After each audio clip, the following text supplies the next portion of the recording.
The kind of questions that come from The Tempest. Now, children, let us discuss a little on that too. There are two kinds. One is of global comprehension question, which is based on theme, characters, plot, subplots, etc. And the other is reference to context questions. The thematic questions are of 20 marks each, and there are two sections. You are supposed to do one question, choosing from each section. So you have that much of choice. So global question can be like the first question that I have given you here. What is the nature of Prospero and Miranda's relationship? Discuss moments where Miranda seems to be entirely dependent on her father and moments where she seems independent. How does Miranda's character change over the course of the play? So this can be one question.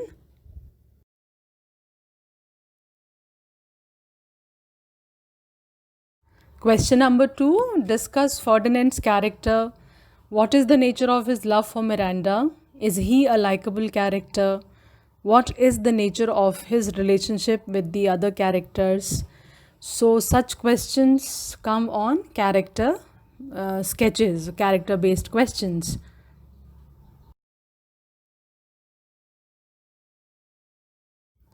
Question number 3, Caliban. The speeches that are there in Shakespearean plays, all plays in fact, I have told you already.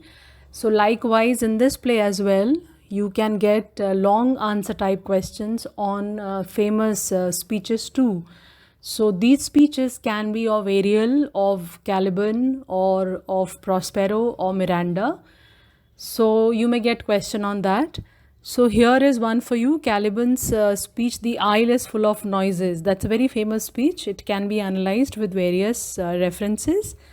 And also this speech in relation to other speeches, that also can be one question.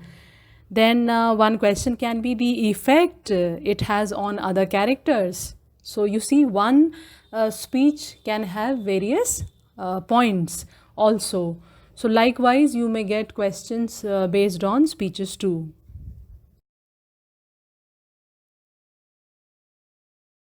Then question 4 is from the plot based question.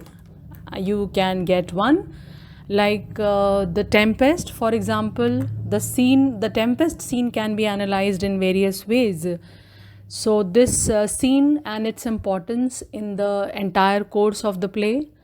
Similarly, the scene where Ferdinand and Miranda they meet, that scene can be taken up as long answer type question. Then we have this subplot, the intrigue of Caliban, that can be one question based. The intrigue, or you can say the dukedom when it was thrown on Antonio, who had usurped from Prospero. So this can be one theme based question.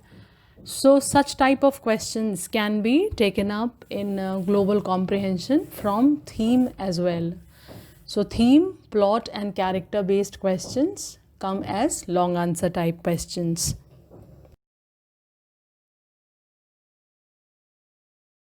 The next category is of reference to context questions. So from The Tempest, you would be getting these two types. I have told you already.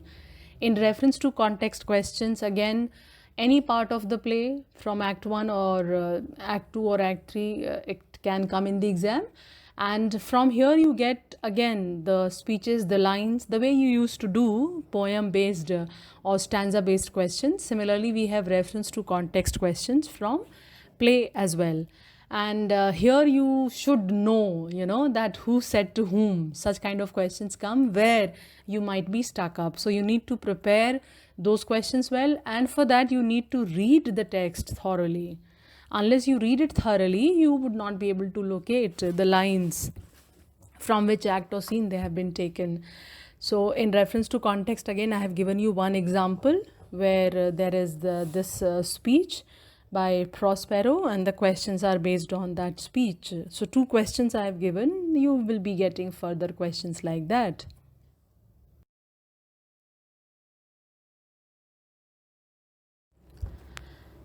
Act 1, Scene 1. The play opens with a shipwreck. The passengers are distinguished personalities. They include Alonso, the King of Naples, Sebastian, his brother, Antonio, the uprising Duke of Milan, Ferdinand, the son of Alonso, Gonzalo, an honest old counselor, and others. You see, children, in terms of stagecraft, it was a significant gamble for Shakespeare to open his play with this spectacular natural event.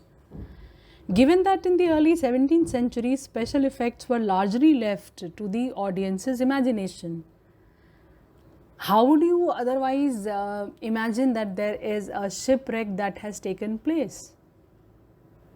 You see? So, to create that effect, Shakespeare calls on all the resources of his theatre to establish a certain level of realism.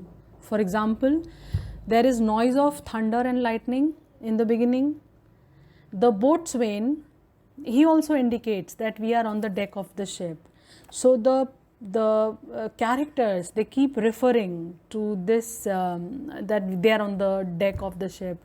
The characters are running frantically in and out, often with no purpose. Sebastian, Antonio, Gonzalo, they exit at line 29 and they re-enter at line number 33. They are also indicating a general level of chaos and confusion. So the storm also represents chaos, violence and disruption. That is the title of the play. The passengers are screaming and shouting in desperation. So this also creates an illusion of a space below decks. The play also uses the first scene to hint at some of the illusion and deception it is going to contain. Other plays like King Lear begins with Lear's decision to abdicate his throne. Othello begins with Iago's jealousy, but The Tempest begins towards the end of the actual story. So the confusion of the first scene is itself misleading. It is a kind of deliberate magical conjuring by Prospero. And this is designed to bring the ship to the island. So the Tempest is in fact the central, or it is central to the entire plot, and therefore it gives the play its title.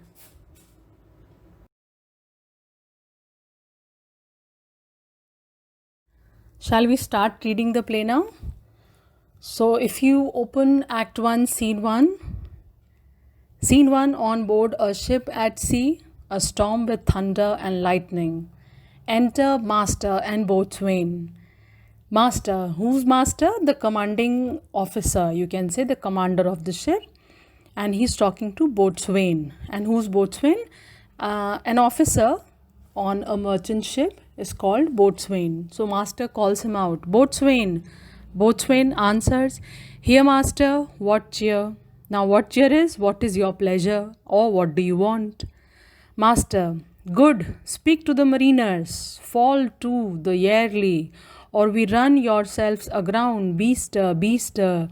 So there is this already, the visualization of the shipwreck is there, that there is storm and lightning and thunder. So the audience already gets visual images in their mind that there is a shipwreck that is taking place, because there is a huge tempest that has been risen.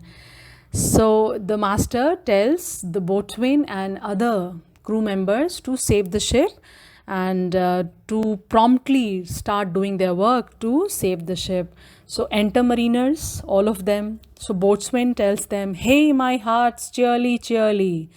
My brave sailors, hearts means brave sailors, my brave sailors, take the topsail and tend to the master's whistle.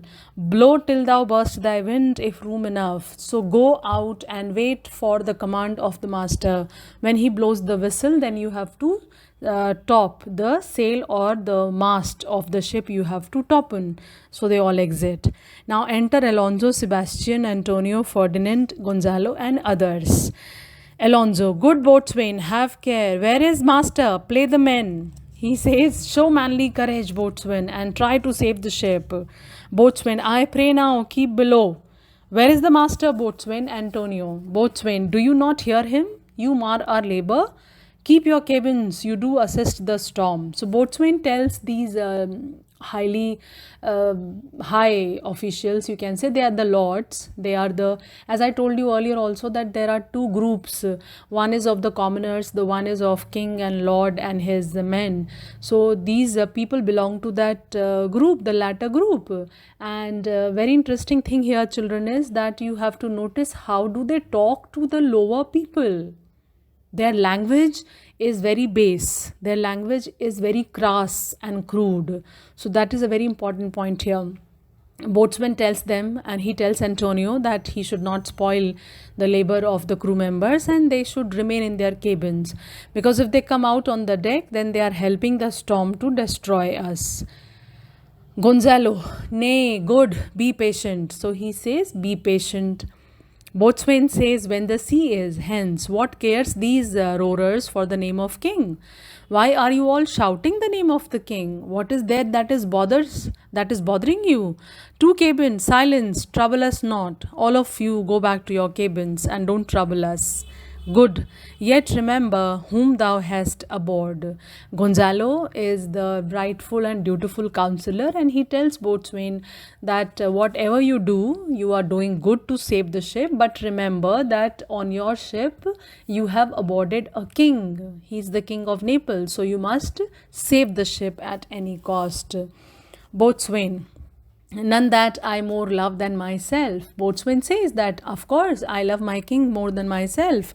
You are a counselor. If you can command these elements to silence and work the peace of the present, we will not hand a rope more. Use your authority. If you cannot, give thanks you have lived so long, and make yourself ready in your cabin for the mischance of the hour, if it so happen. Cheerly, good hearts, out of our way, I say. So Boatswain tells that you are a counselor, Gonzalo, and I think you can explain to your people better that they should not disturb us in our jobs. They should not command us in our jobs. We very well know what we are supposed to do, and they should remain to their cabins. So if you are patient, if you help us and cooperate, then we are definitely going to save the ship. And then he commands his soldiers, brave soldiers, try, you are doing well. Then we have Gonzalo's speech. I have great comfort from this fellow. Methinks he hath no drowning mark upon him. His complexion is perfect gallows. Stand fast, good fate. To his hanging, make the rope of his destiny our cable. For our own doth little advantage. If he be not born to be hanged, our case is miserable. So Gonzalo says that I think this man is good enough, and he is going to save us, and he is going to save the ship as well. If fate does not change the mode of his death, that is, if he is going to die by drowning, then that means we all are going to die by drowning. But if he is going to die by a rope, I mean by hanging, then definitely our fate also is safe in the hand of this boatswain. So this is Gonzalo's speech.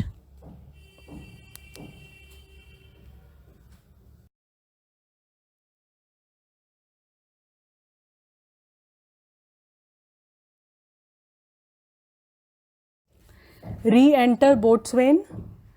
Now Boatswain has been telling the servants to topmost the sail. So here again he starts, line number 35. Down with the topmast, yeah, lower, lower, bring her to try with main course. So he is telling his servants and the mariners to readjust the sails so that they can save the ship, and year means without delay. So without delay, we must do this. A plague upon this howling, they are louder than the weather or our office. So again he is shouting at these characters, Antonio, Gonzalo and others, who are shouting a lot. So he says that they are shouting more than our office. Office here is than we are at our work. Now re-enter Sebastian, Antonio and Gonzalo.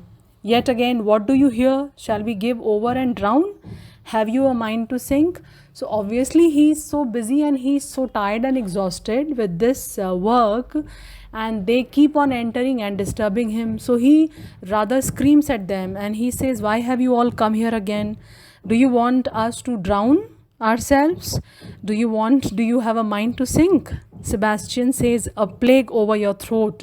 So he's cursing him, and he says that it's a kind of an oath, old English. Bawling, blasphemous, and charitable dog. You are talking all the time.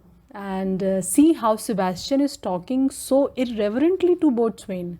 This is what I had mentioned, that they do not talk in or highly of with these people, and they treat them merely as rats and insects and dogs. So he is howling at Boatswain. Boatswain, work you then. So he's angry and he says, now go and save your ship if you want to. Antonio, hang, cur, hang, you insolent noise maker. You are a dog of some kind. You are a dog of inferior breed. We are less afraid to be drowned than thou art. He says that we are not afraid to be drowned. In fact, we are not liking the way you are shouting at us and shouting at your people. And we are afraid because you are here on the commanding officer here on the ship. So we don't find ourselves safe in your hands. Now, Gonzalo, I will warrant him for drowning. I will guarantee that he would not drown. So, children, you find Gonzalo is a level headed man already, and he is very patient and he knows how to deal with people. So, he is actually treating them like that, and he understands these lowly people and he knows how to extract work from them. So he tells Antonio and Sebastian not to shout or scream at Boatswain. Boatswain again, lay her a hold, set her to course. Off to sea again, lay her off. So he tells his mariners that top the sails, foresail and the mainsail, both you have to work again. Mariners, they start working, they re-enter, they are wet. They say all lost, to prayers, all lost. That means there is not a good sign, and we have lost the sails to the storm. So that's not a good sign.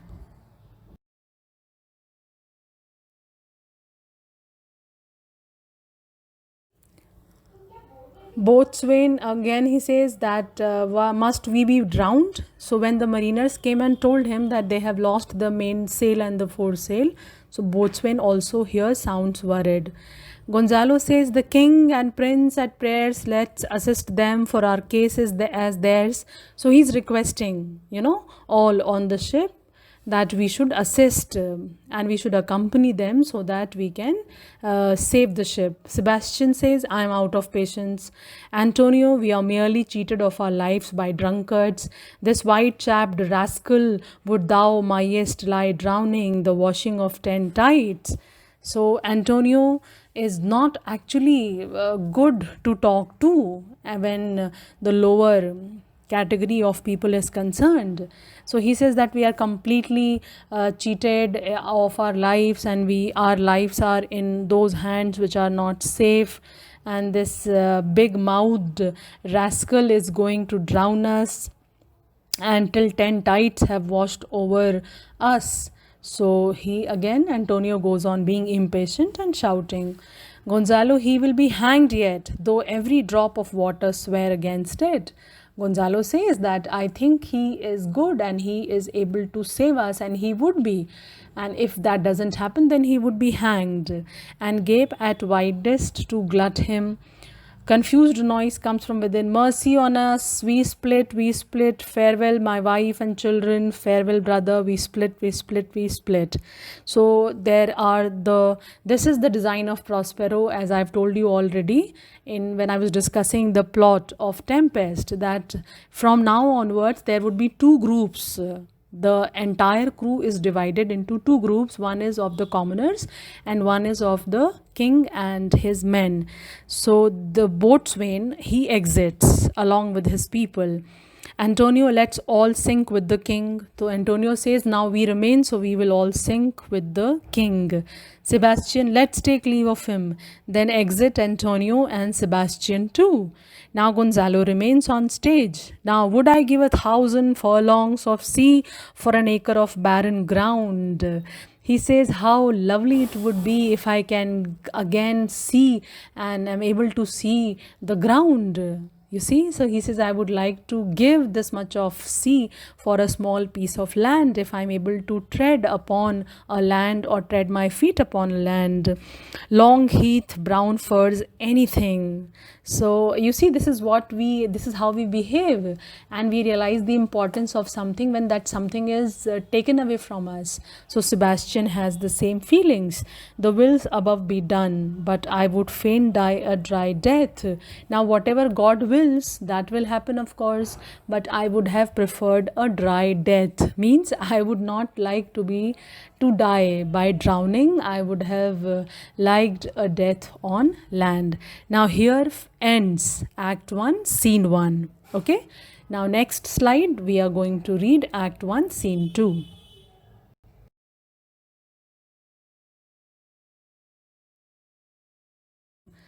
And in this video, I have started from an introduction to Shakespeare. Then we talked about the background to the play The Tempest. And further we went on talking about the structure of the play. Then we discussed unity of action. Then I gave you an idea into the themes of The Tempest, the important themes. And then we had a peek into the characters of the play, and further we talked about the protagonist Prospero's character. Then I gave you slight hint into the other important characters like Miranda, Ferdinand, Caliban and Ariel. We also discussed the subplots in the play. Then I gave you a summary of Act 1, Scene 1 and a short analysis of Scene 1. Then we talked about Act 1, Scene 2, a quick summary and an analysis of that scene also. And lastly, I explained to you the entire Scene 1, line by line. I explained and paraphrased for you all. I hope that you would be able to get exactly what I want you to get from Shakespeare. And I hope you would understand this much of the play. And in my next video, I am going to explain Act 1, Scene 2. All right?